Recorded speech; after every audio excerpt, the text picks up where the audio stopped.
ಓಂ ಶ್ರೀ ಗುರುಭ್ಯೋ ನಮಃ. ಎಲ್ಲರೂ ನಮಸ್ಕಾರ. ನಾನು ನಿಮ್ಮ ಕುಮಾರ್ ಅಶ್ರಾಜ್ ಮಾತಾಡೋದು. ಬನ್ನಿ ವೀಕ್ಷಕ ಬಂಧುಗಳು, ಇವತ್ತು ನಾವು ನಿಮಗೆ ವಾಸ್ತುಶಾಸ್ತ್ರ ಮತ್ತು ಅದ್ಭುತವಾದ ಮಾಹಿತಿ ನೀಡೋ ಪ್ರಯತ್ನ ಮಾಡ್ತಾ ಇದ್ದೀನಿ. ಕಳೆದ ಸಂಚಿಕೆಯಲ್ಲಿ ರೂಮ್ ನಿರ್ಮಾಣ ಅಥವಾ ಕೊಠಡಿ ನಿರ್ಮಾಣದ ಬಗ್ಗೆ ನಿಮಗೆ ಕೆಲವು ಸಂಕ್ಷಿಪ್ತವಾದ ಮತ್ತು ವೈಜ್ಞಾನಿಕವಾದ ಕಾರಣ ಮಾಹಿತಿ ತಿಳಿಸಿಕೊಟ್ಟಿದ್ದೀನಿ. ಇವತ್ತು ಅದೇ ರೀತಿಯಾದಂಥ ಮತ್ತೊಂದು ಅದ್ಭುತವಾದ ಮಾಹಿತಿ ತಿಳಿಸಿಕೊಡ್ತಾ ಇದ್ದೀನಿ. ಅದು ವೈಜ್ಞಾನಿಕ ಕಾರಣದ ಜೊತೆಗೆ ಹಾಗೂ ನಮ್ಮ ವಾಣಿ ಜ್ಯೋತಿಷ್ ಶಾಲೆ ವೀಕ್ಷಿಸುತ್ತಿರುವಂಥ ಎಲ್ಲ ಮಿತ್ರಕ್ಕೂ ಬಂಧುವರ್ಗೂ ಸ್ನೇಹಿತರೆಲ್ಲರಿಗೂ ಅನಂತ ಕೋಟಿ ಕೊಡುವುದು. ಹಾಗೂ ನಮ್ಮ ಚಾನಲ್ನ ಸಬ್ಸ್ಕ್ರೈಬ್ ಮಾಡಿ, ನಮ್ಮ ವಿಡಿಯೋನ ಎಲ್ಲರಿಗೂ ಶೇರ್ ಮಾಡಿ, ಬೆಲ್ಲೈಕನ್ ಕ್ಲಿಕ್ ಮಾಡಿ. ನಿಮಗೇನಾದರೂ ವಾಸ್ತು ಮತ್ತು ಜ್ಯೋತಿಷಿ ಬಗ್ಗೆ ಏನಾದರೂ ವಿಷಯ ಇದ್ದರೆ ಅಥವಾ ಜಾತಕ ತೋರಿಸೋದ್ರ ಬಗ್ಗೆ ಏನು ವಿಷಯ ಇದ್ದರೆ ನಾನು ನೇರವಾಗಿ ಕಾಂಟ್ಯಾಕ್ಟ್ ಮಾಡೋದು. ನನ್ನ ನಂಬರ್ 8618390255. ಬನ್ನಿ ವೀಕ್ಷೆಗೆ ಬಂದಿರೋದು ನಾನು ನಿಮಗೆ ವಾಸ್ತುಶಾಸ್ತ್ರದಲ್ಲಿ ಬಾಲ್ಕನಿ ಬಗ್ಗೆ ಹೇಳ್ತಾ ಇದ್ದೀನಿ. ಅಂದರೆ ಹೊರಾಂಗಣ, ಮನೆಯ ಹೊರಾಂಗಣ. ಇದು ಕನ್ನಡದಲ್ಲಿ ಮನೆಯ ಹೊರಾಂಗಣ ಅಂತೀವಿ. ಯಾವುದೇ ರೀತಿ ನಾವು ರೂಮ್ ಕಟ್ಟಿ ಅದರಿಂದ ರೂಮ್ನಿಂದ 2 ರಿಂದ 3 ಫುಟ್ ಮುಂದೆ ತೊಗೊಂಡು ಅಲ್ಲಿ ಡೋರ್ ಇಡೋದಕ್ಕೆ ನಾವು ಬಾಲ್ಕನಿ ಅಂತ ಹೇಳ್ತೇವೆ. ಈ ನೈಋತ್ಯ ದಿಕ್ಕಿನಲ್ಲಿ ನಾವು ಬಾಲ್ಕನಿ ಇಡೋದು ಎಷ್ಟು ಸೂಕ್ತ ಮತ್ತು ಒಳ್ಳೆಯದು ಅಥವಾ ಕೆಟ್ಟದ್ದು ಅಂತ ನಾವು ನಿಮಗೆ ತಿಳಿಸ್ಕೊಡೋ ಪ್ರಯತ್ನ ಮಾಡ್ತಾ ಇದ್ದೀನಿ. ಮೊದಲನೇದಾಗಿ ನೈಋತ್ಯ ದಿಕ್ಕು ಅನ್ನೋದು ನಿವೃತ್ತಿಯ ಸ್ಥಾನ, ರಾಹುವಿನ ಸ್ಥಾನ. ಈ ಸ್ಥಾನವಾಗಿದ್ದರೂ ಸ್ಥಿರ ಸ್ಥಾನ. ಈ ಸ್ಥಾನದಲ್ಲಿ ನಾವು ನೈಋತ್ಯ ದಿಕ್ಕಿನ ಬಾಲ್ಕನಿ ಕಟ್ಟಿ ಅಲ್ಲಿ ಡೋರ್ ಇಟ್ಟಾಗ ನಾವು ಪ್ರವೇಶನ ಮಾಡೋ ಪ್ರಯತ್ನ ಮಾಡ್ತೇವೆ. ಅಂದರೆ ರೂಮ್ಗೂ ಮತ್ತು ಬಾಲ್ಕನಿ ತುಂಬ 2 ರಿಂದ 3 ಅಡಿ ಅಂತರ ಇರುತ್ತೆ. ಅಲ್ಲಿ ನಾವು ಬಾಲ್ಕನಿಯಲ್ಲಿ ಡೋರ್ ಇಟ್ಟಾಗ ನಾವು ಪ್ರವೇಶ ಮಾಡೋ ಪ್ರಯತ್ನ ಮಾಡ್ತೀವಿ, ಬರುವುದು ಹೋಗುವುದು.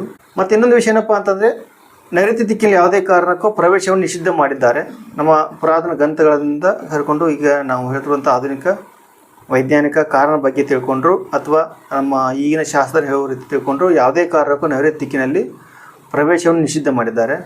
ಯಾವ ಕಾರಣಕ್ಕೆ ಅಂತಂದರೆ ಅದು ಗುಪ್ತವಾದ ಸ್ಥಾನ. ನೈಋತ್ಯ ದಿಕ್ಕು ಗುಪ್ತ ಸ್ಥಾನ ಮತ್ತು ಅದು ಕತ್ತಲೆ ಸ್ಥಾನ. ನೋಡಿ, ಈಶಾನ್ಯಕ್ಕೆ ವಾಸ್ತುಪುರುಷ ತಲೆಯಿದ್ದಾಗ ಅವನ ಸೊಂಟದ ಕೆಳಭಾಗ ಗುಪ್ತ ಸ್ಥಾನ ಅನ್ನೋದು ನೈಋತ್ಯಕ್ಕೆ ಇರ್ತದಲ್ಲ. ಆದ ಕಾರಣ ಇಲ್ಲಿ ನೈಋತ್ಯ ಸ್ಥಾನ ಗುಪ್ತವಾದ ಸ್ಥಾನ ಇರೋದರಿಂದ ಈ ಸ್ಥಾನದಲ್ಲಿ ಯಾವುದೇ ಕಾರಣಕ್ಕೂ ಪ್ರವೇಶ ದ್ವಾರ ಅಥವಾ ಬಾಲ್ಕನಿ ಇಟ್ಟಾಗ ಪ್ರವೇಶ ದ್ವಾರ ಅವಶ್ಯ ಇಡಲೇಬೇಕು. ನಾವು ಅಲ್ಲಿಂದ ಬರೋ ಪ್ರಯತ್ನ ಮಾಡ್ತೇವಲ್ಲ, ಆದ ಕಾರಣ ಇಲ್ಲಿ ಯಾವುದೇ ಕಾರಣಕ್ಕೂ ಬಾಲ್ಕನಿ ಇಡೋ ಪ್ರಯತ್ನ ಮಾಡಬಾರದು.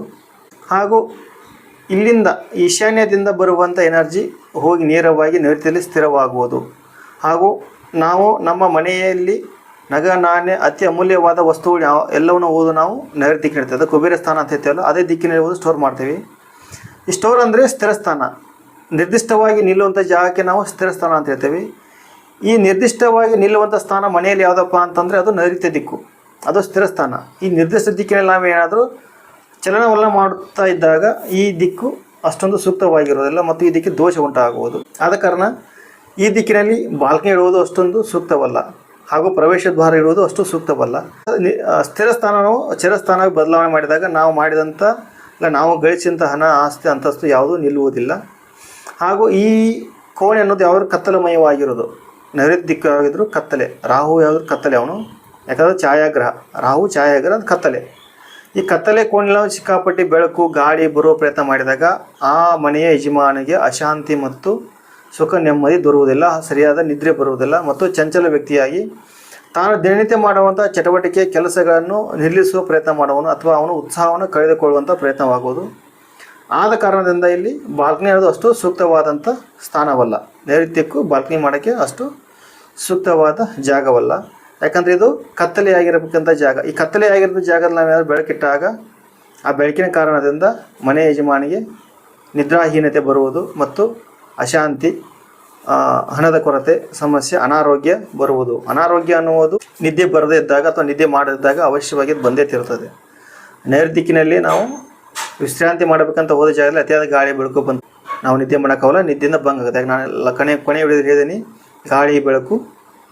ಗಾಳಿ ಬೆಳಕು ಮನುಷ್ಯನ ಭಂಗಕ್ಕೆ ಕಾರಣವಾಗುವುದು. ನೋಡಿ, ಅತಿಯಾದ ಗಾಳಿ ಬೆಳಕು ಬಂದಾಗ ನಾವು ನಿದ್ರಾಹೀನತೆಯಿಂದ ಬಳಲುವ ಪ್ರಯತ್ನ ಮಾಡ್ತಾರೆ. ಯಾಕಂದರೆ ಹಗಲಿನಲ್ಲಿ ಯಾರಿಗೂ ಮಲಗೋಕ್ಕಾಗುವುದಿಲ್ಲ, ಕತ್ತಲಲ್ಲೇ ಮಲಗಬೇಕು. ಹಗಲಿನಲ್ಲಿ ಮಲಗೋ ಪ್ರಯತ್ನ ಆಗುವುದಿಲ್ಲ. ಆದ ಕಾರಣ ನಾವು ಈ ಜಾಗದಲ್ಲಿ ಯಾವುದೇ ಕಾರಣಕ್ಕೂ ಬಾಲ್ಕನಿ ಇಡುವ ಪ್ರಯತ್ನ ಮಾಡಬಾರದು. ಹಾಗೂ ಅನಿವಾರ್ಯ ಕಾರಣದಿಂದ ಬಾಲ್ಕನಿ ಬೇಕೇ ಅಂದಾಗ ಸೂಕ್ತವಾದ ವಾಸ್ತು ತಜ್ಞರ ಸಲಹೆ ತೆಗೆದುಕೊಂಡು ಅಥವಾ ನಿಮ್ಮ ಪ್ರದೇಶ ಮತ್ತು ನಿಮ್ಮ ವಾತಾವರಣ, ನೀವಿರುವ ಕೆಲಸ, ನಿಮ್ಮ ಕರ್ಮ, ನಿಮ್ಮ ಜಾತಕದ ಆಧಾರದ ಮೇಲೆ ನೀವು ಬಾಲ್ಕನಿ ಇಡುವ ಪ್ರಯತ್ನ ಮಾಡಿ. ಹಾಗೂ ಎಲ್ಲರ ಕರ್ಮಫಲ ಒಂದೇ ರೀತಿ ಇರುವುದಿಲ್ಲ. ಒಬ್ಬರಿಗೆ ಬಾಲ್ಕನಿ ಒಳ್ಳೇದು ಮಾಡಿದರೆ ಮತ್ತೊಬ್ಬರು ಬಾಲ್ಕನಿ ಒಳ್ಳೇದು ಮಾಡುವುದಿಲ್ಲ. ನೈಋತ್ಯ ದಿಕ್ಕಿನಿಂದ ಬರುವ ಬಾಲ್ಕನಿ ಕೆಲವು ಜನ ಹೇಳ್ತಾರೆ, ಇಲ್ಲಪ್ಪ ನಮ್ಮ ಮನೆಗೆ ನಾವು ಆಲ್ರೆಡಿ ಬಾಲ್ಕನಿ ಇಟ್ಟಿದ್ದೀವಿ, ನಮಗೇನಾಗಿಲ್ಲ, ನಾವು ಚೆನ್ನಾಗಿದ್ದೀವಿ, ನೀವು ಹೇಳು ಸುಳ್ಳು ಅಂತ ಕೆಲವು ದೂರುಗಳು ಬರಬಹುದು. ಯಾಕಂದರೆ ಎಲ್ಲರಿಗೂ ಕರ್ಮಫಲ ಒಂದೇ ರೀತಿ ಇರಲ್ಲ. ಯಾಕಂದರೆ ಎಲ್ಲರಿಗೂ ಜಾತಕ ಒಂದೇ ರೀತಿ ಇರುವುದಿಲ್ಲ. ಜಗತ್ತಿನಲ್ಲಿ ಹುಟ್ಟಿದ ಪ್ರತಿಯೊಂದು ಜೀವಿಯು ಜೀವಿಸುವುದು ಒಂದೇ ರೀತಿ ಅಲ್ಲ. ಅವನ ಜೀವನ ಶೈಲಿ ಬದಲಾಗಿದೆ, ಅವನ ಕೆಲಸ ಬದಲಾಗಿದೆ. ಆದ ಕಾರಣ ಎಲ್ಲರಿಗೂ ಒಂದೇ ರೀತಿ ಕರ್ಮಫಲ ಇರುವುದಿಲ್ಲ. ಅವರ ಕರ್ಮಫಲದ ಆಧಾರದ ಮೇಲೆ ಜೀವನ ಅವರ ಜಾತಕ ನಡೀತಾ ಇರ್ತೈತಿ. ನಿಮಗೇನಾದರೂ ಜಾತಕದ ಬಗ್ಗೆ ಮತ್ತು ವಾಸ್ತುವಿನ ಬಗ್ಗೆ ಏನಾದರೂ ಮಾಹಿತಿ ಬೇಕಾದ್ರೆ ನನ್ನ ನೇರವಾಗಿ ಕಾಂಟ್ಯಾಕ್ಟ್ ಮಾಡೋದು. ನನ್ನ ನಂಬರ್ 8618390255. ಹಾಗೂ ಈ ವಿಡಿಯೋ ನಿಮಗೆ ಇಷ್ಟ ಆದರೆ ಲೈಕ್ ಮಾಡಿ ಮತ್ತು ಶೇರ್ ಮಾಡಿ ಅಂತ ತಮ್ಮಲ್ಲಿ ವಿನಂತಿ ಪೂರ್ವಕವಾಗಿ ಮತ್ತೊಮ್ಮೆ ಕಳಕಳಿಯಿಂದ ಕೇಳ್ಕೊಳ್ತಾ ಇದ್ದೀನಿ. ಎಲ್ಲರಿಗೂ ನಮಸ್ಕಾರ, ಧನ್ಯವಾದಗಳು.